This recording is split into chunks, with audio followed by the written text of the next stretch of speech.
Well, ladies and Germans, how you all doing? I'm Con Ulrich. And I'm Roo. Hello, hello, hello. And folks, today we're taking a break from the terrible Divisions tournament. And really, in the aftermath of Season 2, we thought we want to focus on that 2-bit.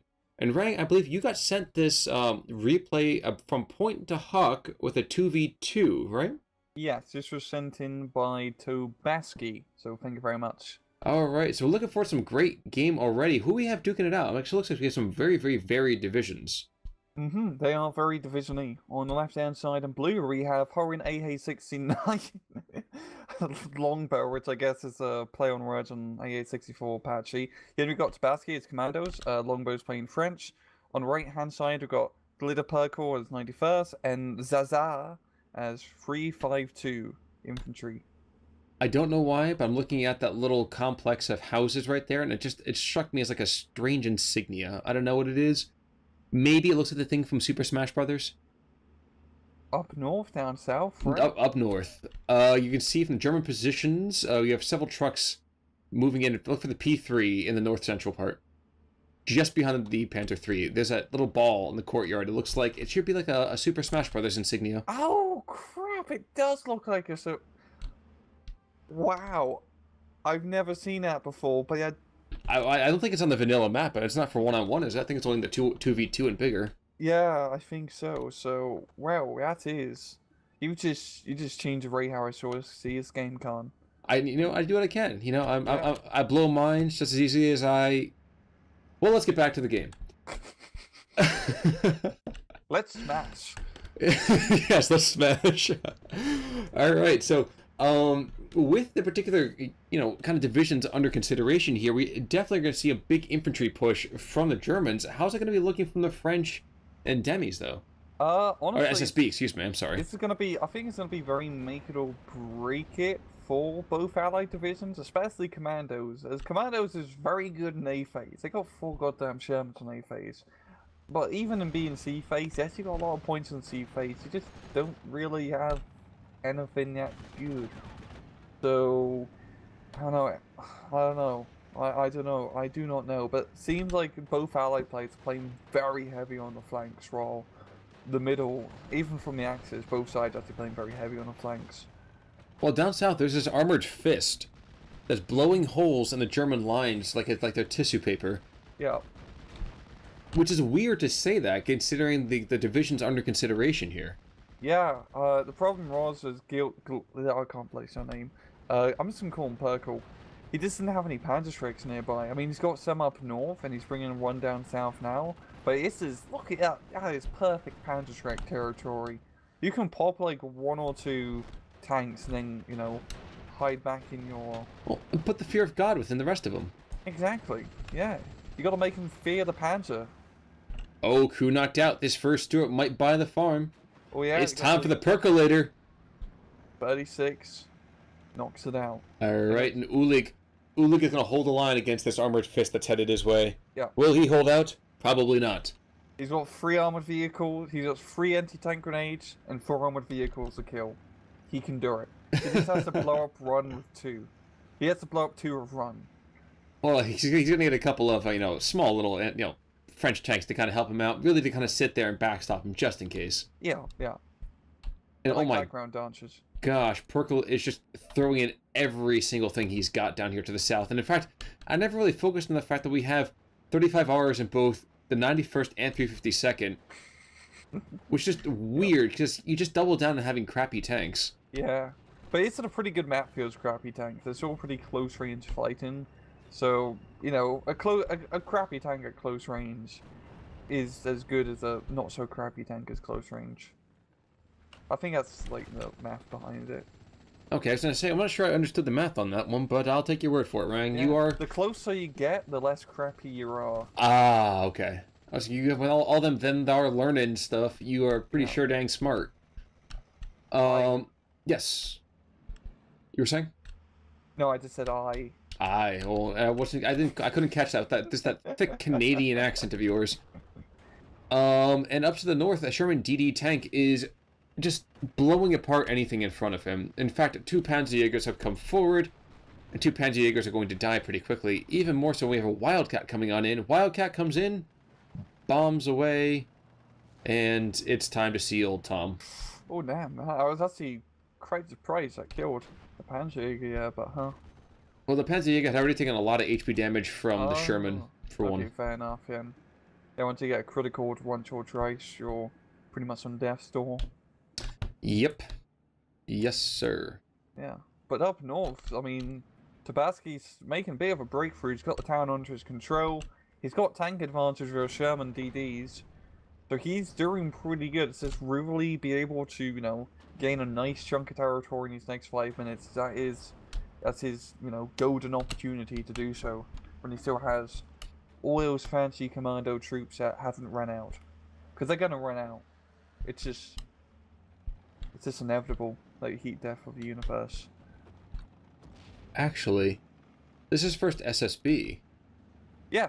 So confetti for B might be a real option. Oh, yeah, I would love to see some confetti being dropped. I hope you drop some confetti, Tobaski. I hope that's the reason you sent in his replay. If you didn't, see some confetti. You didn't, so help me God, I'm going to report you. Well, Ulig doesn't have to kill 3 armored vehicles now. In fact, he just kind of stood by and directed firepower from everyone else. That's what he did. I mean, he's his commander. He's commands. Well, he's exercised his command prerogative, you know, leading from the rear. You got command, and then you conquer. Exactly. Exactly.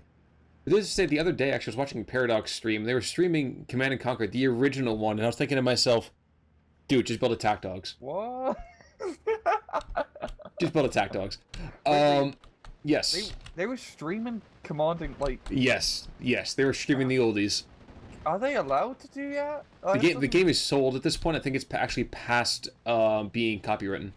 Like I think the copyright patent has run out. It's been 25 years, I'm pretty sure. That's super cool. That's just really rare seeing like a game company, like official games company stream, playing another game company streaming at the same time. Rashford is defunct. Dead. Rest in peace. God damn EA. Man. Or is that an neighbor up north? Yeah, no, it's an FK-18. Oh. What else is up north? We have a couple of Wildcats. In fact, we have that Seafire, too. Remember when the Seafire first came out? What a novel plane it was. Yeah, because everyone was freaking out it was a recon plane that could actually fight. But it really isn't that good. It's not a good fighter. It's a D520 with recon optics. Yeah, and even worse ammunition loadout. Like, you can shoot something for, like, 5 seconds and then you're out of ammo. Meanwhile, the Ju-87 to the north, they're desperately going to start shelling things down beneath, and he's going to completely miss, too, I think. Yeah, he is, more or less. Well done, sir. I would ironically clap, but that would ruin the sound quality of my video. Okay, we have a couple of flatbeds coming on in as well. Desperate to save that Junker, and they're not going to. Oh, no. Oh, what? Just in the nick of time. I mean, it's all a Junker, yeah. I mean, that Junker had the Wildcat dead to rights. Yeah, exactly. I was thinking that, too. Like, dude, don't get involved. He had him. It was against the ropes. Yep. Now, the unfortunate thing, too, here is that the Fusiliers inside these trees to the north are being completely and totally just abandoned by everyone else. There's Osttroop to the north, there's Ersatz-Troop, and there's Grenadiers, and no one's helping out the Fusiliers. Oh, but the Befehle Panzer moves on in. Yep. Panther Panzer moving in. Oh, no, come on, here we go. Oh, side shot from 500 meters. No. The Panzer III turret was facing backwards when he was moving up. Yeah, and apparently he started aiming the wrong zip code, too. I know. Like, what are you doing, bud? And look, his Sherman's gone. Oh, dear God. Yep. Yep. Ripperoonie. Bit of a ballsy move, yeah. I mean, it could have worked had he just decided to fire at some point somebody on this hemisphere. Yeah. And all the Renault tanks are going to do the same thing. The Sherman's like, oh, look, free target practice. And his Commando Tank Buster's even worse. Oh, God. They're going to miss. I mean, the law of averages says eventually they're going to hit something. Yeah. Yeah. I remember one time I was playing a match with Commando Tank Busters and I got rust by, like, Panzer II, like, Lynxes. And for the life of me, my Commando Tank Busters required 6 shots to kill 1 Panzer II. It was moving, mind you, but it was a bit ridiculous. Oh, a rocket run! Crew killed! Whoa! Whoa! Wait. What? Okay, so rocket run from this retreating ME-109, and it turned, and the 35R put a shot into his flank. Jesus Christ! I was yeah. Well, that was Unexpected. unexpected. That was that was really good for Gliderperkele. Yeah. As that knocks out another Sherman being brought in, but it's going to hit his face shortly, so he's going to have better deal with it. But that was a pretty good kill. That was 10 out of 10. Like I said, a crappy tank is not so crap up close. Wildcat coming in, meanwhile, to the south, trying to take out some more of these 35Rs.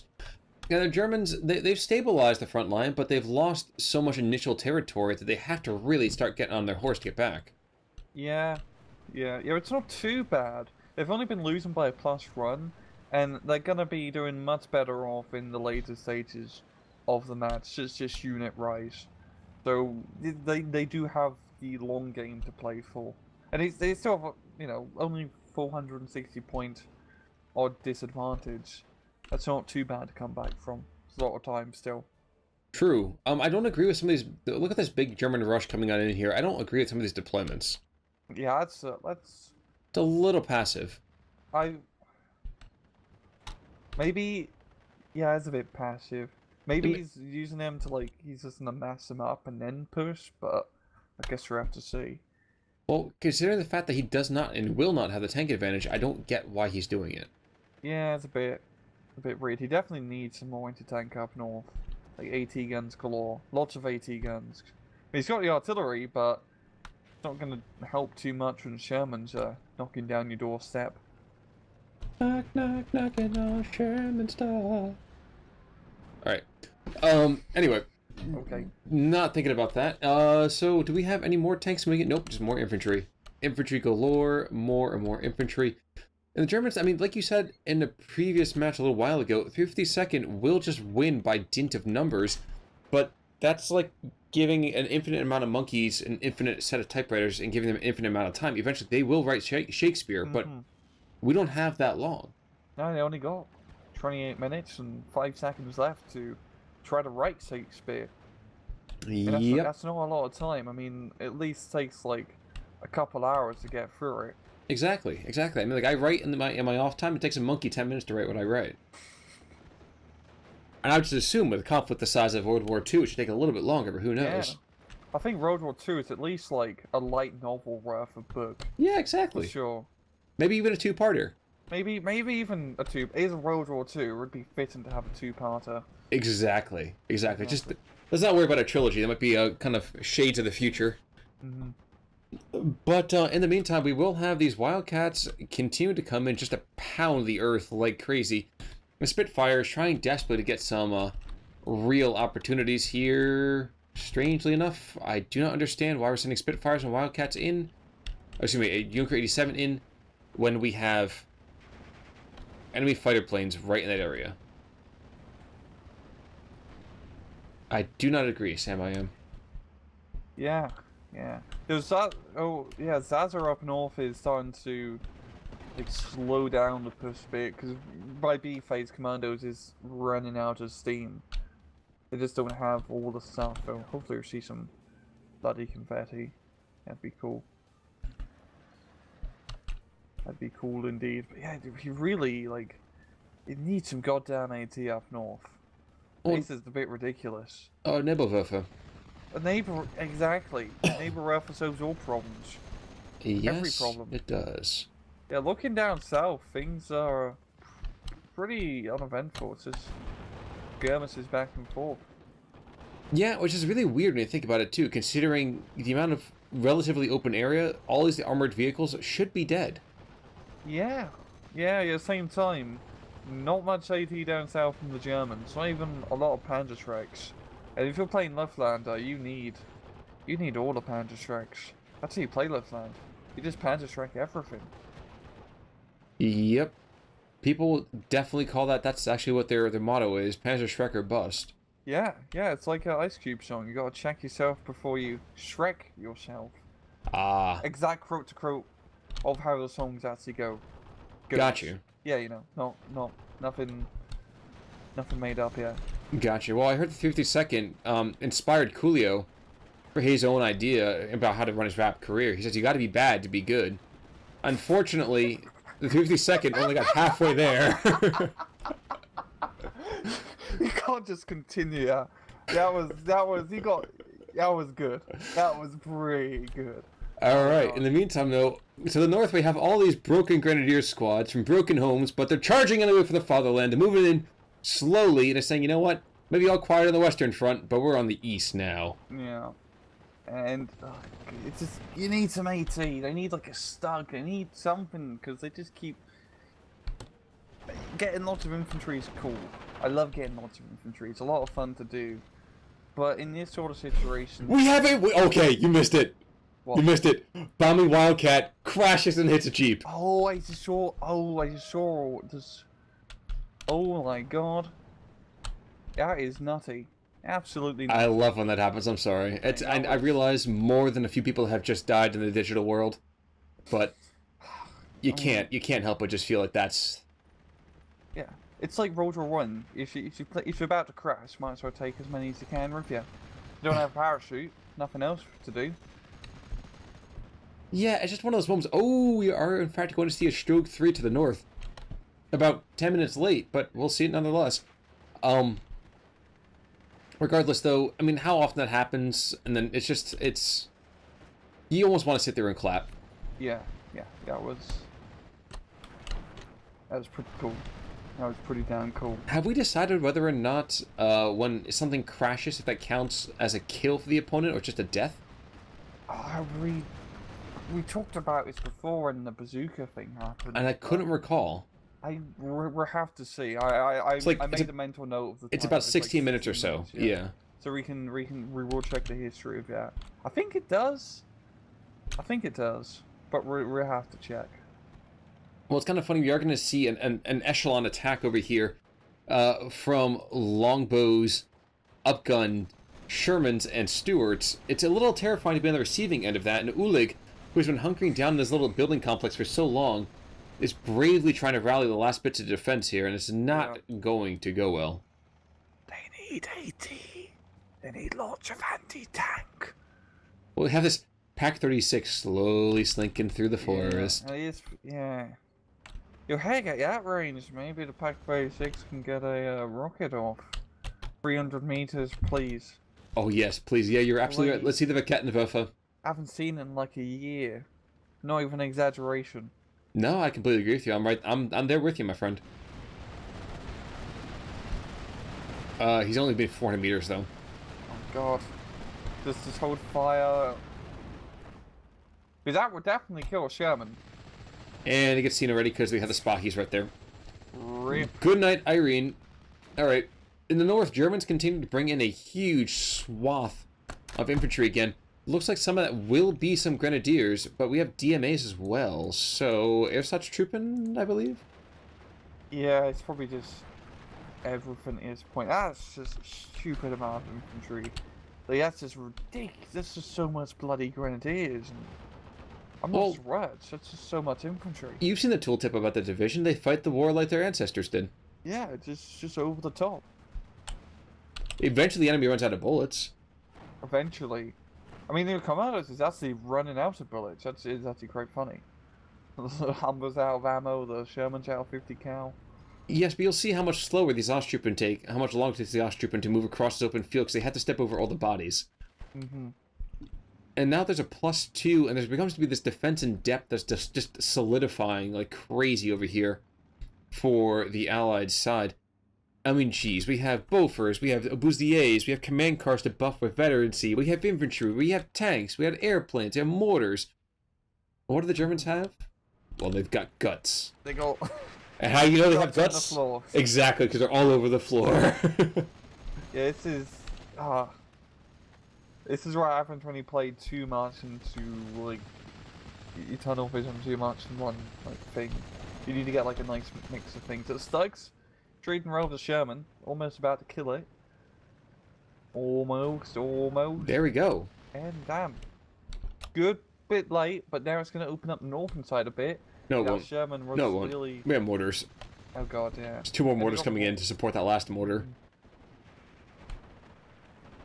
But this is pretty good for commandos, as B phase is definitely their darkest hour. I mean, C phase isn't, you know, the best in the road, but maybe some crocodiles up north and just sprinkle in some brain groups should be enough just to stabilize it. There's so much artillery from the Allies. That's a lot of artillery. Like, look to the south side. There's 2 mortars and 2 Busiers shelling 1 FK-18, and that's just been the constant thing. Yeah, damn, this would be perfect for neighbor Earth this entire northern flank. Either flank would be perfect to neighbor Earth first. There's so much stuff everywhere. You could just neighbor Earth like that northern tip and just get so much. Well, the lack of counter battery fire here is just causing a lot of issues for the Germans. You see this Grenadier pushing, us trooper are going to just bog down like crazy as mortars start coming in, and there goes the entire push. Watch all of them get surrendered, which would just be awful. That's just a bloody machine gun, those 2-inch mortars with 3 self-infantry. Yeah. Like, damn. Yeah, and a duck's coming in to give more ammunition. Double Spitfire? No, okay, a Seafire coming in. Yep, there goes the entire infantry attack. The only reason they're not all getting picked up right now is because the Allies have not deigned to move forward. Yeah, you're doing pretty good at +2. Just late on, you know, we can afford to not attack. We don't need to. They're putting on enough pressure. They're getting good trades, good kills, just enough to slow down the Germans. Down south, yo, Longbow is making some progress. Sure, it has slowed down a bit. That's kind of crazy. When you think about it, in this game, taking 500 meters is considered a victory. Yeah. Just think about that. I mean, taking 500 meters is considered a victory. In the big scheme of things, 500 meters is nothing, man. Yeah, but it's considered 500 meters in 40 minutes is pretty good. Oh, okay, that's fair. That's fair. Just, it's crazy. I mean, I guess the relativistic extension here. In any case, to the north, we more infantry. Nope, lots of staghounds, lots of AA, some more infantry to solidify the position. Yeah, I think you're right. I think the south is where it is. And in fact, we have Pierre Closterman. I've never seen him before, actually. Nice little Spitfire going on here. Oh, that's the it's the French elite fighter. I've never seen him. Yeah, he was given out originally for like signing up for the Steel Division newsletter, but it bugged out, so no one actually got him, including me. So yeah, so eventually I just gave it to everybody. So I did not recall seeing him. I mean, obviously I don't play the second that often. So one of those unsung heroes, you could say. And once again, I'm going to continue to just rant about how much artillery there is down to the south. 3 Abusiers. He's gotten his entire card out in the field. Yeah. That's a lot of priests. I mean, he could open up a few churches with all of them. Yeah. Hide your kids. Guys, the Holy Mother's coming towards you. Stug in the north, he's just going to continue to kind of charge forwards bravely. And there's nothing up here to actually push him back unless he gets too close to some of those commander tank busters. It's a big boom just happened here. Oh, okay. Off map. Yeah. The 210. Unfortunately, what we did not see was you haven't seen any confetti. No confetti. Which means, therefore, the Germans win by defect. And that'll be that. But until then, I almost want to see the Allies start to wrap up some of these pockets. So you see that German bulge on the southern side? I can tell you safely, they are not happy to see the Allies. I would just love to see the Allies curve in around that and, you know, to continue what we said before, just smash them from behind. Yeah, no matter what game it is, Steel Division, Men of War, Hard Terrain 4, just encircling the enemy is just so satisfying. It's a satisfaction you can't describe. It's so beautiful, absolutely beautiful, especially in this game when the bubble just slowly, like, gets cut off, and it just, you know, slowly gets smaller. It's, it just makes you so happy thinking about it. It's a really weird satisfaction, but it's a satisfaction nonetheless. No, no, it's okay. I'm not judging you too much.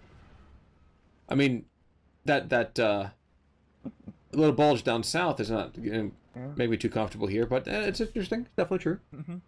Another stroke has come back in, and then a martyr. Oh my gosh! So it's kind of humorous to me that to the north we do have this panzer push, which realistically should not be happening. It really shouldn't. I mean, there's DD tanks, there's all that extra stuff. It just should not be happening. Coming up, yeah. He needs his infantry in front. You know, that 3 has been the frontline unit for quite a bit, and it's never a good idea to leave a tank in the front. Well, he wasn't the frontline unit for a while. That's more of a recent phenomenon. Mm. And in fact, we have a Pack 40 who might be able to finally get some engagement here against... Oh, just half tracks. Never mind. That'd be something actually, scary. But nope, just half tracks. Just half tracks.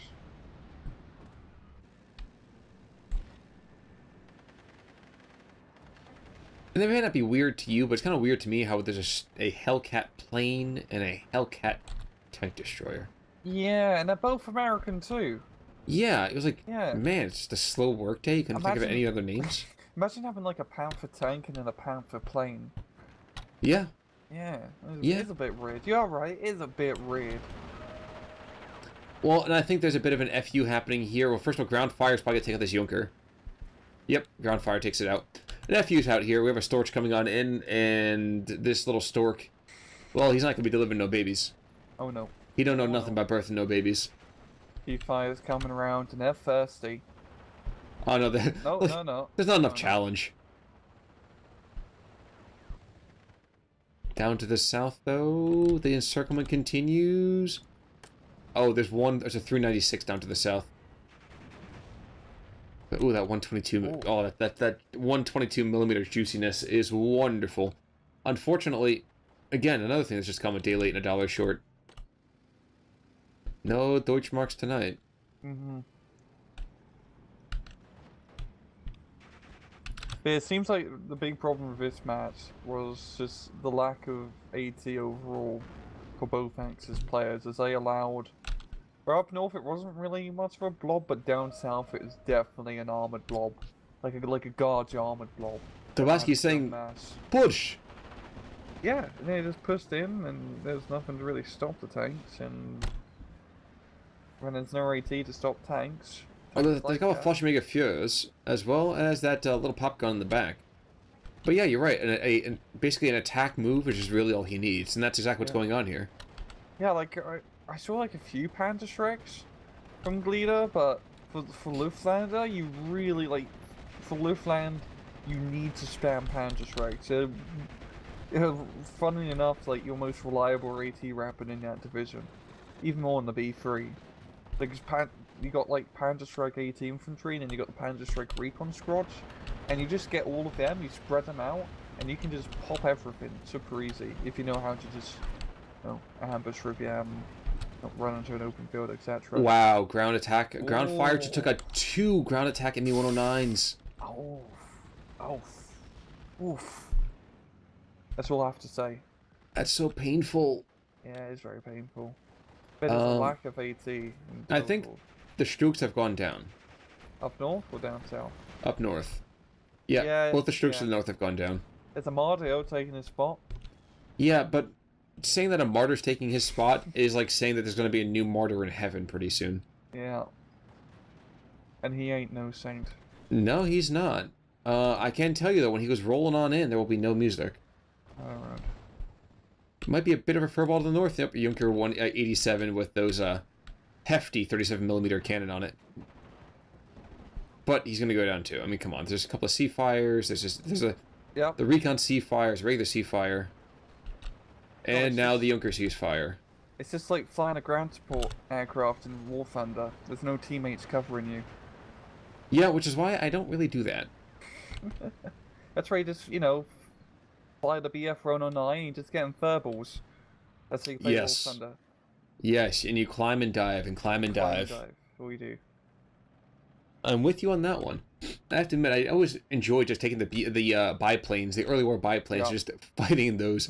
I don't know why. I feel there's so much more skill involved in that. Yeah, and the Russian biplanes are like ridiculously good. They're Yeah. pretty good. Well, they mount like 4 or 5 machine guns on it. I know, it's crazy. Those crazy Russians. But what we can say is that the Germans are fairly crazy as well, because they seem to think they have any chance whatsoever.